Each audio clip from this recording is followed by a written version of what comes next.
Good morning, members of the media, and welcome to our weekly news conference organized by the United National Congress, the official opposition and alternative government in this beloved country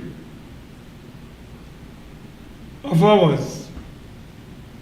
Today, before I formally introduce my colleague, may I, on behalf of the United National Congress, extend greetings and solidarity with our Indo brothers and sisters in our republic on the occasion of the 176th anniversary of Indian Arrival Day in Trinidad and Tobago. We would also like to take this opportunity to wish them all a happy and reflective Indian Arrival Day.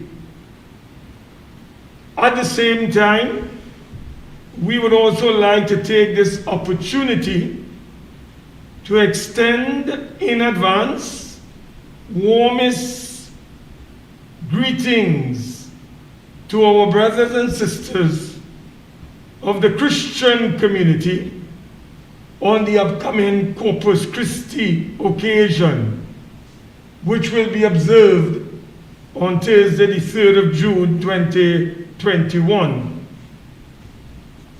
Today, brothers and sisters, we will be addressing two significant issues affecting our citizens. And in doing so, we have with us, firstly, our colleague and Member of Parliament for Naparima, MP Rodney Charles, who will address you shortly on this country's nagging, vexing, porous borders. And later on in this press conference, I will take the opportunity to address the healthcare chaos and catastrophe facing our country. My brothers and sisters, let me take this opportunity to invite the Honorable Rodney Charles, MP for Naparima, to address you on this very important subject of our country's porous borders. Honorable Rodney Charles. Thank you very much. Thank you very much, my senior political colleague, Senator Wade Mark, from whom I engage and learn a lot. At yesterday's news conference, Prime Minister Dr. Keith Rowley enumerated a number of additional measures to curb the spread of the coronavirus. These included the complete closure of restaurants, the stoppage of sales of cooked foods, the closure of hardware stores for a week, and the institution of a total curfew for the two upcoming national holidays, which my colleague just gave greetings on, Indian Arrival Day and Corpus Christi. It is clear that the Prime Minister and his government feel that sterner lockdown measures will arrest the spread of the virus. As always, the PNM is wrong. Totally wrong. It is to be noted that Guyana's Vice President, Bharat Jagdeo, said recently, in fact a couple days ago, I quote, "Trinidad and Tobago has been in a perpetual state of lockdown for the past year, and it did not really help. And he's speaking about Guyana. He says, we have a more nuanced approach, unlike other countries, and he's referring to Trinidad and Tobago, which have totally shut down. End of quote. The People's National Movement is totally wrong, absolutely wrong, because it fully well knows that there are 3 steps to us successfully coming out of this crisis. 3 steps. 1, locking down not the entire country, but areas and businesses which empirical data show are the causes of the spread. Up to this day, the population does not know and cannot tell whether curbside sales of food are bigger triggers of spread than indoor dining. The state of New York knows that, and they have developed a policy with respect to that some time ago. What is the risk factor in selling doubles if all protocols are observed? Where is the data? The second step to solve this crisis,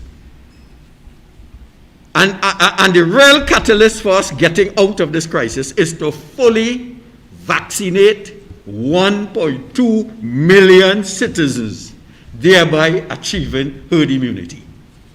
We hear talks every day, press conferences every day, but no one can give us a precise date when we will achieve herd immunity. And the third step to get out of this crisis is to fully lock down our porous borders. Why lock down the entire country? Why destroy the tottering small business sector? Why totally mash up our informal sector? Why increase poverty, destitution, and starvation? That's why we're rich.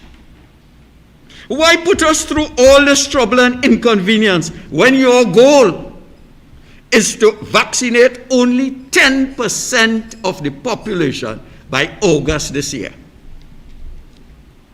Why destroy Trinidad and Tobago as we know it when our borders are open to all and sundry cocaine dealers as well as human traffickers? 10 dead skeletons arrived unannounced and undetected on our shores, and no Coast Guard vessels are available when hapless fishermen call for assistance. It's very rich under this PNM administration, clueless, incompetent. Even, it seems, the dead can penetrate our borders. The dead. So you make us suffer lockdowns while all kinds of new strains of the virus arrive daily and our economy is slowly strangled. And if our borders are still unprotected and unguarded, then the sacrifices our citizens make during the state of emergency will be in vain, null and void, and of no consequence. So we ask the question as citizens, if babies, young women, and even dead bodies can so easily breach our coastal defenses, what would happen if a hostile enemy launched a multi-pronged attack on our shores using sophisticated amphibious assault destroyers, cruisers, submarines, attack helicopters, backed up by a well-trained Navy SEALs and Marines? What will be our position? You can't beat the dead. You want to beat living, well-trained soldiers?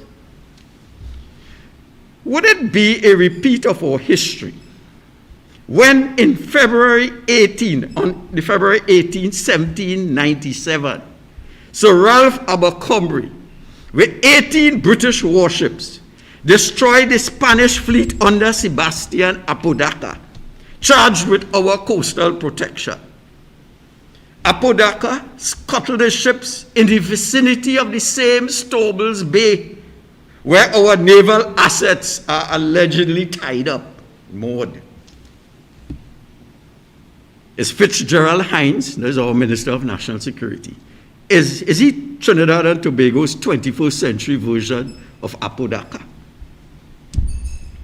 The UNC feels sorry for Coast Guard officers. I understand they are capable and well-trained, but poorly equipped, severely undermanned, and operating within a limited policy framework and guidance at the ministerial levels. My understanding is that the Trinidad Coast Guard had limited input into the decision to purchase the 2 Cape-class vessels. That decision was finalized by the Prime Minister, Dennis Moses, and Stuart Young at a meeting with the Australian Prime Minister Malcolm Turnbull and the Foreign Minister Julie Bishop in May 2018. Will these 2 vessels be adequately maintained? It is okay to get assets, but to maintain them and operationalize them, it's a difficulty. Will these 2 vessels lock down our borders? Methinks not. I will give one reason. There are plenty, but I'll give one reason why they will not lock down our borders. Just a P&M fantasy, to hoodwink us so that we will drop guard for a while until we find out that they are incapable. The 2 Cape-class vessels have a total range of 8,000 nautical miles. 6 of the 12 new vessels, which we left in Damen vessels, which we left in 2015, had a total range of 16,000 nautical miles, twice the amount of the 2 Cape Guard vessels. 4 of the Damen Stand Patrol 5009 each had speeds in excess of 28 knots and a range of 2,500 nautical miles per vessel. Each of the 2 Damen fast crew vessels has a range in excess of 3,000 nautical miles. So these 6 new vessels, which we left in 2015, alone had a range twice that of the new Cape-class vessels, and they were left to rot in Sturbles Bay. The remaining 6 Damen Interceptor D1 1,102 vessels have speeds in excess of 53 knots. I have been unable to get the speeds of the Cape-class vessels, although I understand that they have interceptor vessels on them, which also exist on the Damen vessels. One of the Damen vessels was parked up outside Parliament near the Hyatt Hotel for almost 5 years, parked up doing nothing. We were told that they were protecting parliamentarians. That vessel should have been on patrol around Cedros, not parked up idly outside, and I saw it with my own eyes. We have been accused of not supporting this government in its fight to curb the spread of the virus. Those who make that ill-founded statement must go further and tell us how we can help. Our political leader, Mrs. Kamala Prasad Bisesa, all of us in Parliament, we have tried, but this government just does not listen. As my grandmother would say, they had ears. They feel they know it all.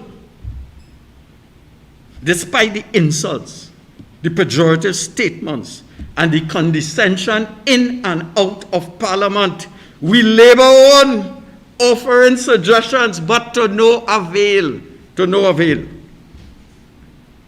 If this government was open to advice, we would have told them, 1, like defense analyst Dr. Sanjay Badri Maharaj, that instead of spending US $74 million on 2 Cape vessels, they should focus on repairing and maintaining our air and naval assets.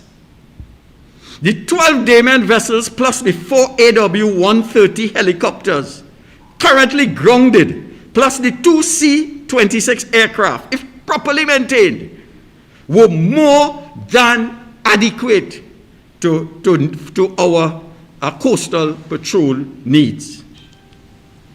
Secondly, that we were willing to work with the government to ensure that the 360-degree radar was fully operational so that a boatload of skeletons could not arrive undetected in our coastal waters. Thirdly, that a minimum of 600 soldiers should be deployed in Cedros and the beaches in South Trinidad, Moruga, La Rufin, etc., so that all who breach our naval defense perimeter would have been intercepted. Right now they're in La Romaine, and those of us who live in South Trinidad know La Romaine is hour and a half drive away from Cedros and Icacos. We would have told them that all Coast Guard personnel should be first in line and fully vaccinated, as they are in the front line of the Brazilian and other strain variant attacks. They are in the front line. They meet them as they come on shore, and they're not vaccinated. Fifthly, that the payments of rent should be stopped at One Alexandra Place, and the savings used to fuel and repair our vessels. That is what you call prioritizing our expenditure, given the realities. You don't waste money on rent and leave your vessels lacking fuel. It is immoral. It is disgraceful. 6, that the U.S. naval assets in the Southern Caribbean would have been engaged in the collaborative exercises to stop the flow of drugs, arms, and ammunition into our country. Some of the drugs end up in the U.S., so they have a vested interest in assisting us to block arms and ammunition coming into our porous borders. But you have to sell it to them, you have to engage them, and you have to work collaboratively. 7, and I think this came from the MP from Mayaro, Rushton Parry, and he said, you do not need big vessels.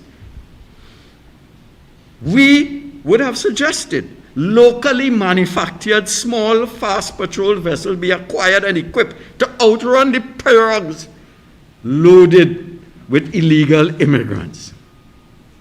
Today, I wish to underscore the point of the UNC, that we remain ready, willing, and able to help.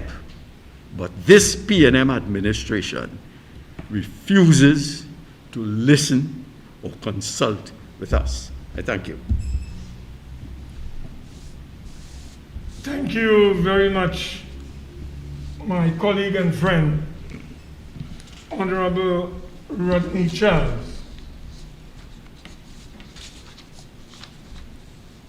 My brothers and sisters, allow me, before I address the subject matter at hand, to express our party's and leadership deepest sympathies and condolences to the families of some 470 citizens as of yesterday's date who have perished over the past year and a few months as a result of this deadly, invisible enemy known as COVID-19 virus. Further, allow me, on behalf of our party, to extend our solidarity and support to all our frontline workers who have been laboring in the vineyard, keeping our citizens who are ill safe over the last few months in our country. They would include doctors, nurses, policemen and women, and other frontline workers. My brothers and sisters, Trinidad and Tobago our beloved country is now in an extremely dangerous place with chaos and catastrophe facing our country's healthcare system due in no small part to the bungling on the part of this administration and the mismanagement, particularly of the administration who are in charge of the North Central Regional Health Authority. We are currently experiencing dangerous mismanagement. In this crisis, there's no doubt if we can reduce it and lighten it to a vehicle. COVID-19 is the vehicle, and the Prime Minister is the driver of this vehicle. Many events have occurred which ought to be quickly and chronologically traced for ease of understanding and appreciation as to where we are.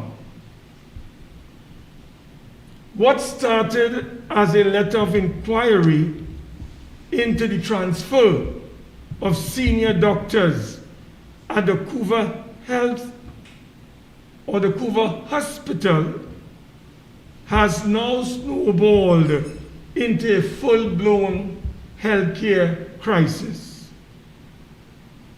With the continued dangerous mismanagement of the nation's health infrastructure and workforce, this latest debacle has the potential to instigate mass resignations or possibly a strike by our healthcare workforce. How contemptuous, disrespectful, uncaring, and insensitive can an administration be? My brothers and sisters, it was on March 19, 2021, 4 senior physicians were removed from their positions in the Couva Hospital and reassigned to various institutions. This was sold to the public as burnt out, as a burnt out scheme and a rotation of staff ensued according to the management of the NCWRH.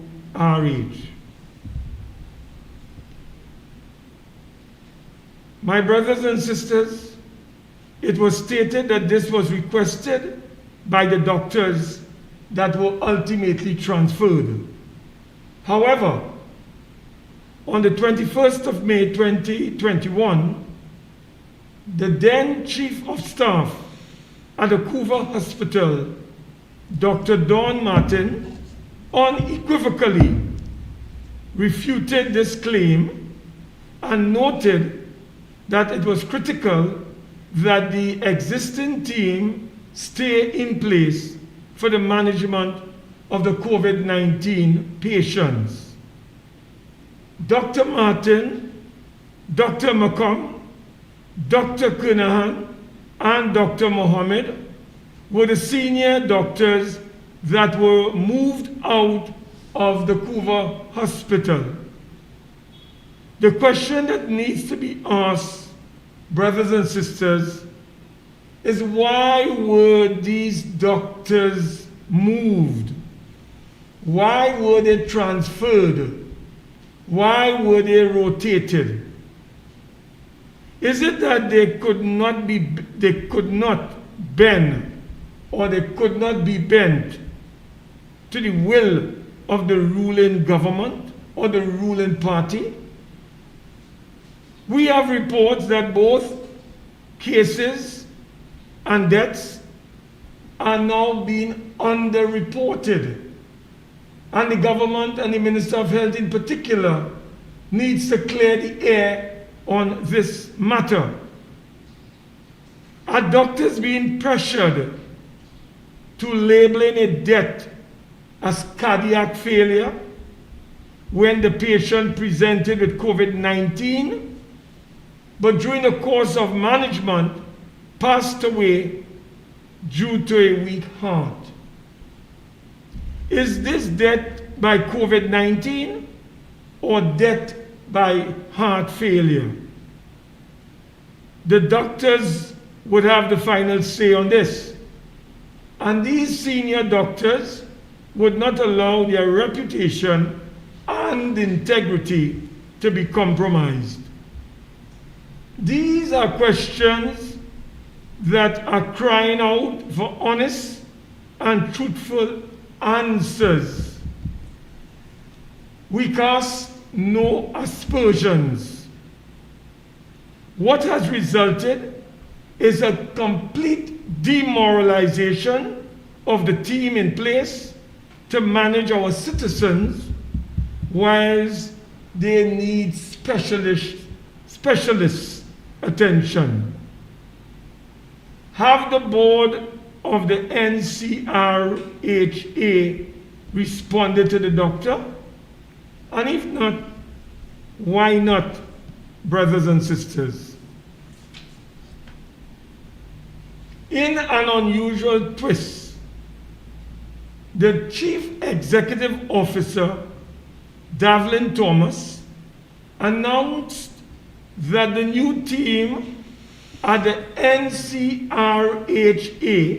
doctors at the Couva facilities has achieved, and I put in quotations, a 60% decrease in deaths and increased discharges by 25% within the last 8 days.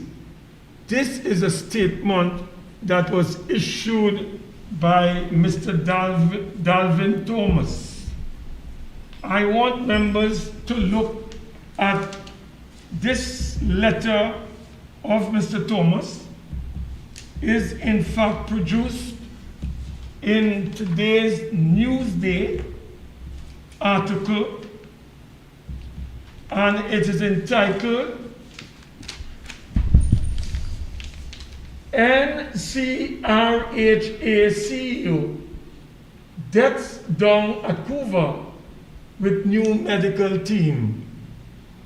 This is a statement issued by one Mr. Dalvin Thomas.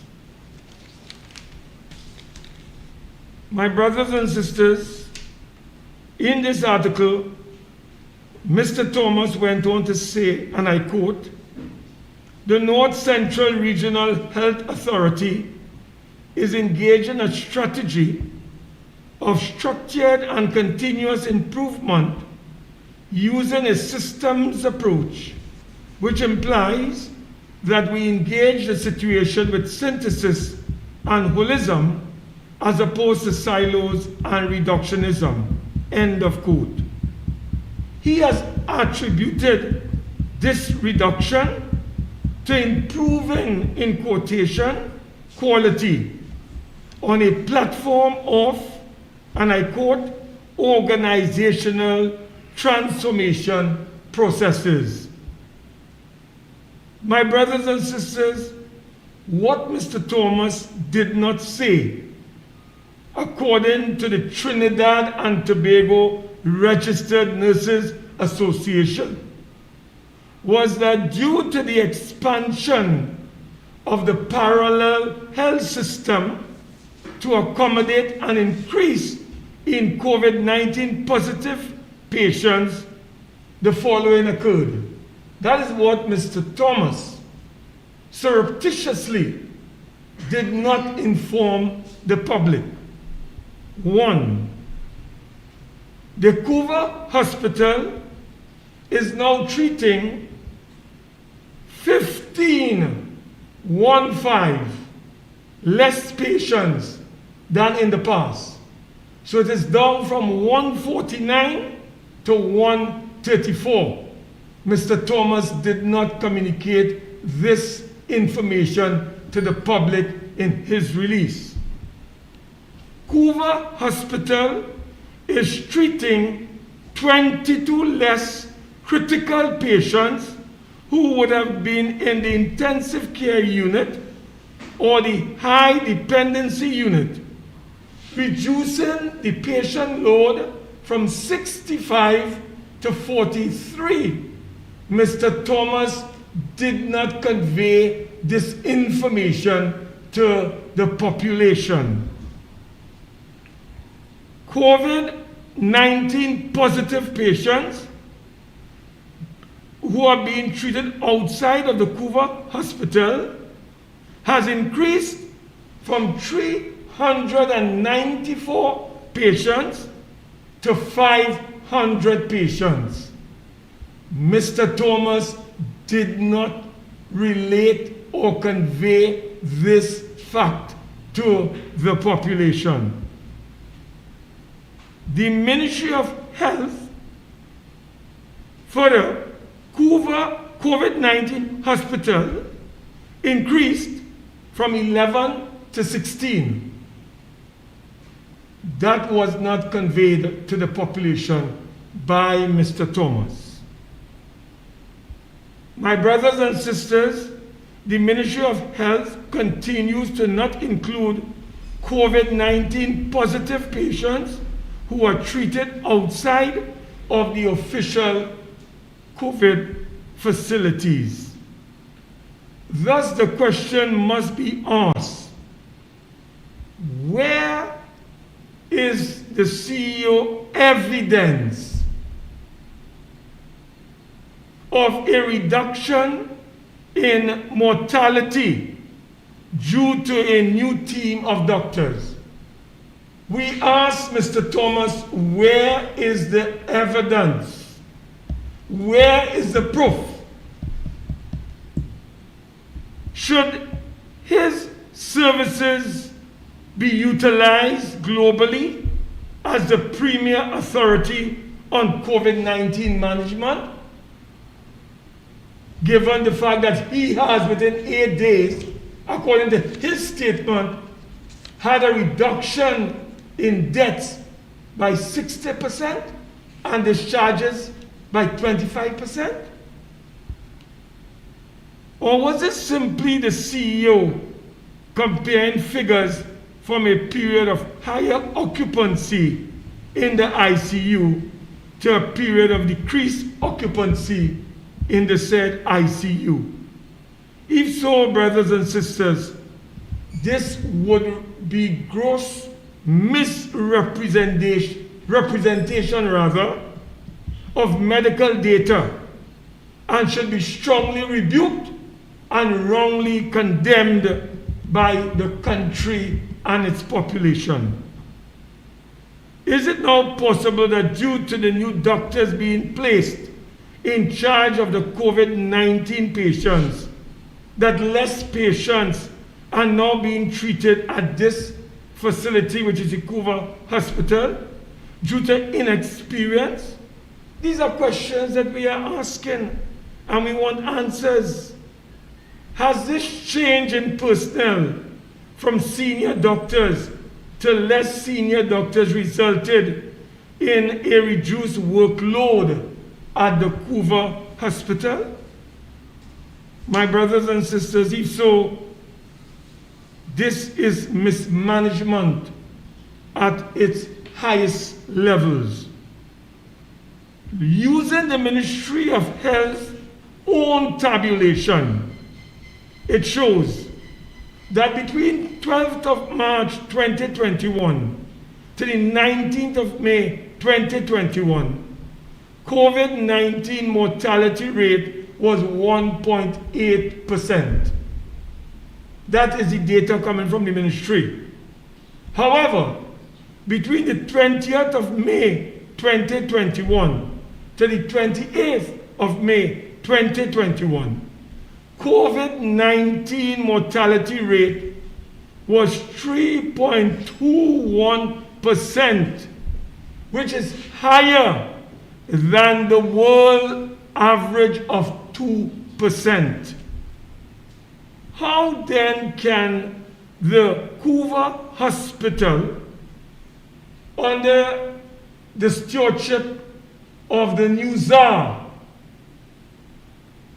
of the North Central Regional Health Authority, one Davlin Thomas,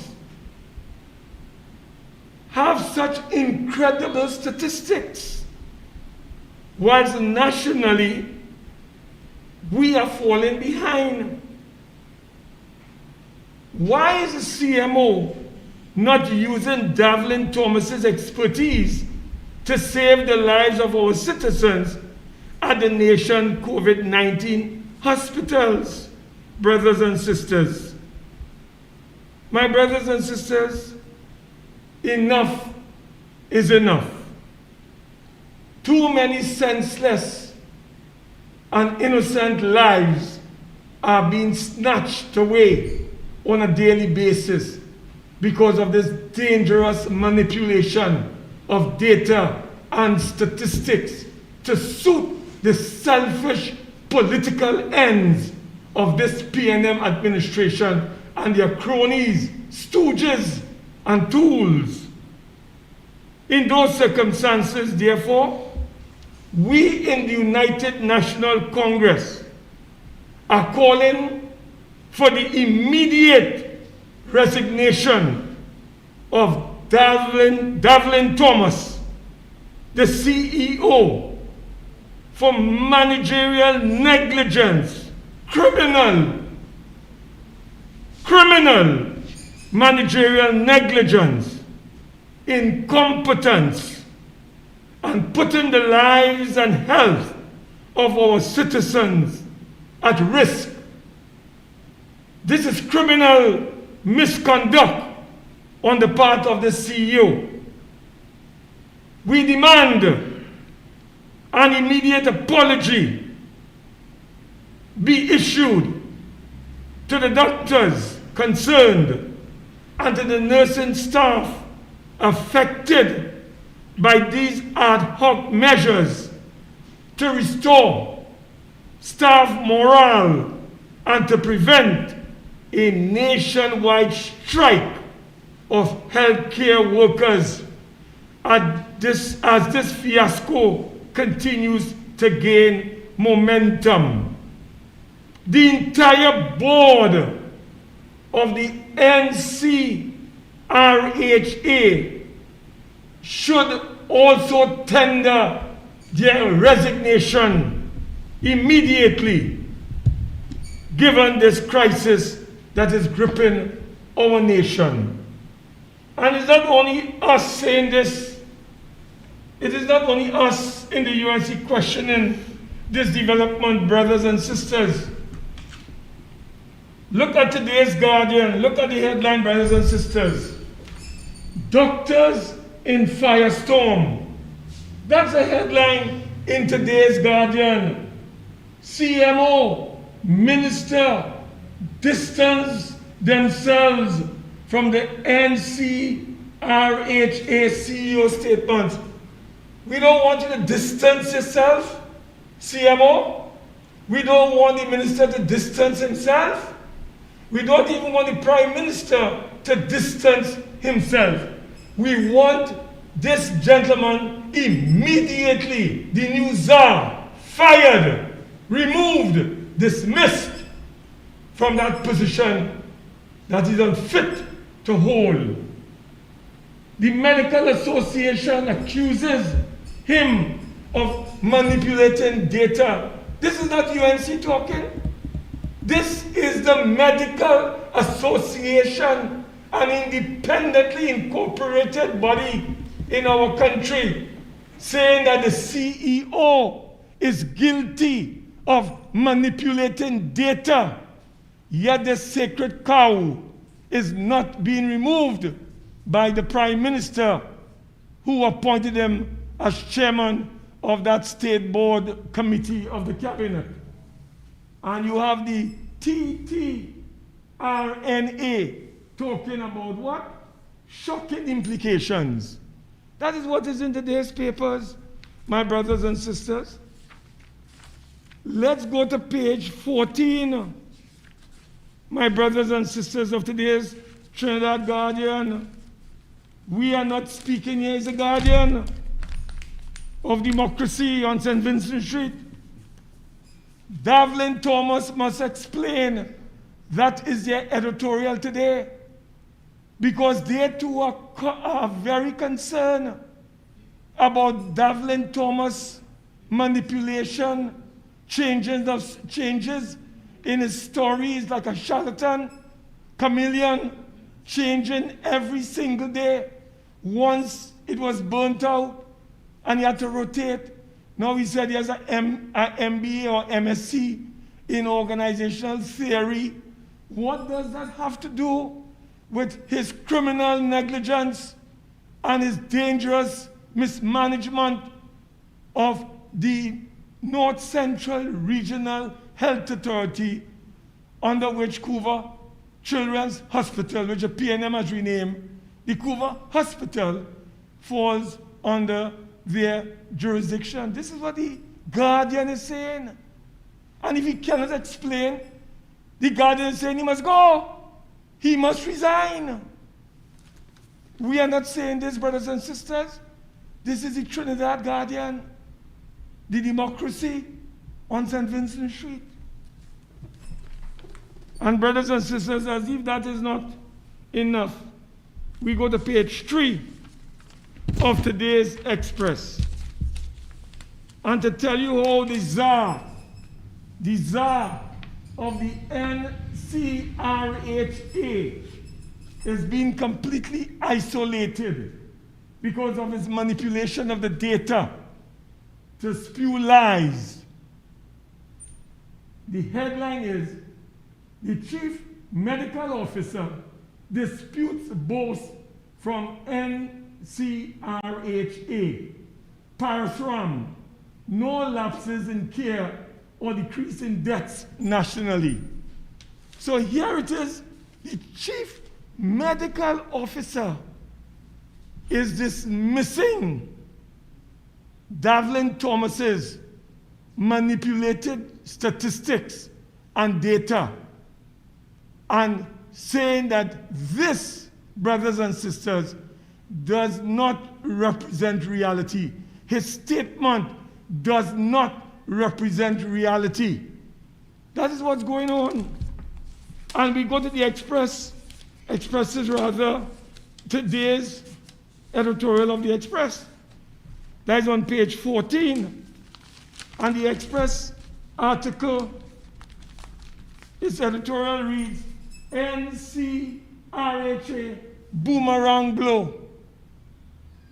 That is what the Express is saying today. That is the state of play in our medical field. Given a raging COVID-19 pandemic, it's the worst in our living memory since becoming an independent country on the 31st of August, brothers and sisters, 1962. Let me read the first paragraph of the Express editorial today. And I quote, "In one fell swoop, the North Central Regional Health Authority and its chief executive, Davlin Thomas, have managed to cast public doubt on the professional competence of several of its own senior doctors and the quality of care given by it to patients at the Couva Hospital, while focusing attention on its own failure to act expeditiously in saving patients' lives and protecting their health. This is what the Express is saying. Is not the UNC saying this? Is the Express editorial is telling you this today? What Mr. Davlin Thomas attempted to do in that letter when he said that he was able to reduce deaths by 60% as a result of a new team, what he was saying in essence is that the doctors that he rotated on the pretext of their being burnt out, the doctors that he transferred on the basis of burnt out, he was accusing these professional doctors of murder. He was saying that these doctors were murdering these patients. That is what he's saying. This is libelous, this is criminal. This gentleman must go. He cannot be allowed to we can't allow him to make these false accusations against our professionals who are fighting to save lives in the middle of a raging pandemic. This is unacceptable, inexcusable, and indefensible, brothers and sisters. He must go. And the Prime Minister, who seemed to be protecting this gentleman, I want to put the Prime Minister on notice.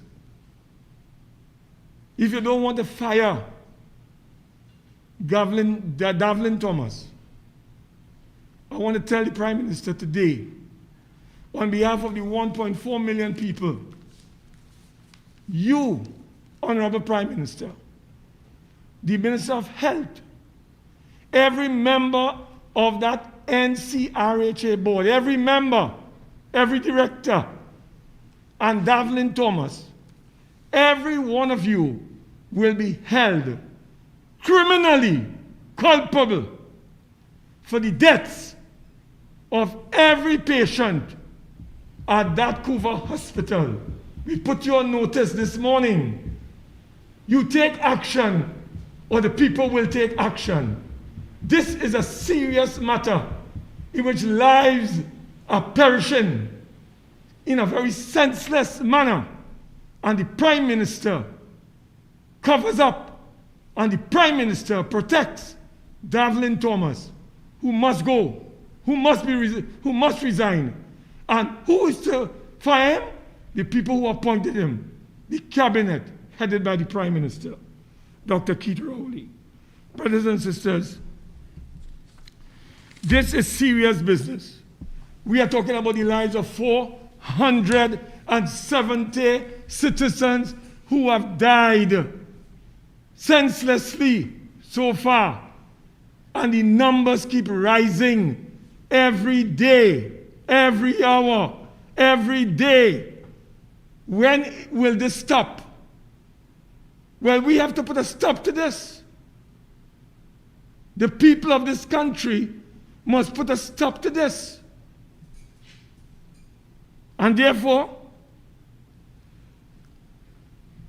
we will be calling for a criminal investigation into the Prime Minister's comprehensive mismanagement of the COVID-19 pandemic, inclusive of delayed vaccines, ventilator shortages, ineffective COVID-19 treatment, including testing, and absolutely weak protocols to manage some 8,200 patients who have been placed in home isolation. The government, we therefore need an independent forensic commission to investigate the role that Prime Minister Keith Rowley government played in one of the worst coronavirus outbreaks that we have ever experienced in Trinidad and Tobago. And we need to identify those who are responsible and culpable for this blotch pandemic in our country, my brothers and sisters. This is serious business, and we cannot continue as we have been going with our citizens' lives perishing, expiring without any let or hindrance because of the czar of the NCRHA moving people out because he doesn't like them, because he doesn't like what they did, what they say rather. That is totally unacceptable. So today, the ball is in the Prime Minister's court. He has to remove immediately this Devlin Thomas from that position. He has to remove and fire the entire board of the NCRHA. And I want to tell the Prime Minister of this country that we must establish an independent forensic commission to investigate the comprehensive mismanagement of this pandemic, and the sooner the better, because the people will hold the Prime Minister, the Minister of Health, the directors of that NCRHA body, as well as this Devlin Thomas, who is the czar of that NCRHA, culpable and responsible for what is taking place with these cases that are coming fast and furious at the population, where people are dying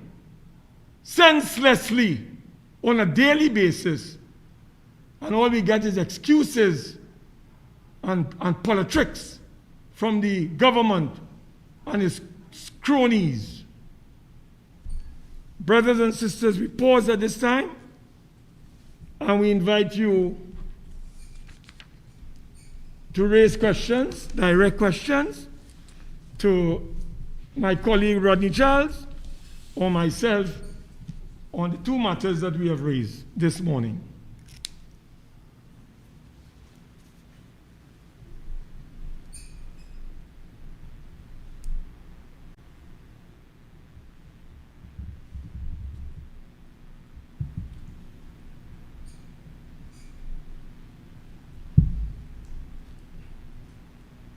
Are there any questions from the media?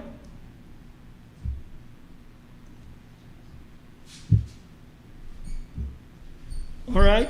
If there are no questions, brothers and sisters, at this time, we'd like to thank you for taking part in this very important conference, weekly conference of the Opposition United National Congress. We are defending our democracy. We are defending lives. We are defending this nation against authoritarianism, autocracy, and dictatorship. We will stand up with the people. We will fight alongside the people, and until we have the full restoration of not only proper health care for our people through proper and supplies, I should say, of hospital resources, ventilators, beds, and other personnel required, including nurses and doctors. I think somewhere I read this morning in closing that there's a shortage of 1,600 nurses in our country.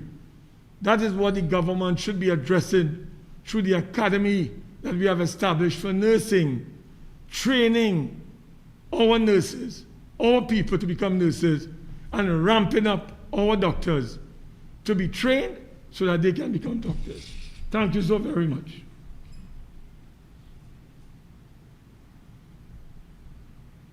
My brothers and sisters, in closing, let me again indicate that I'd like to extend Happy Indian Arrival Day greetings to all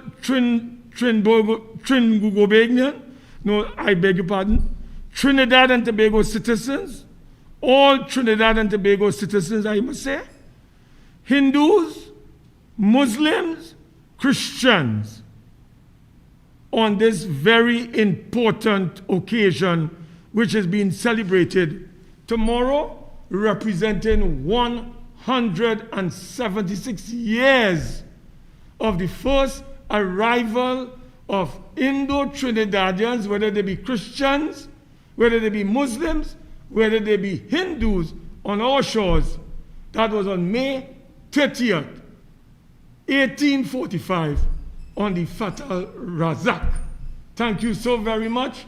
And we also extend our greetings to our colleagues who are Christians in our community, our brothers and sisters of the Christian community who will be celebrating Corpus Christi on Thursday of this week. Happy Corpus Christi, happy Indian Arrival Day. Thank you very much, brothers and sisters.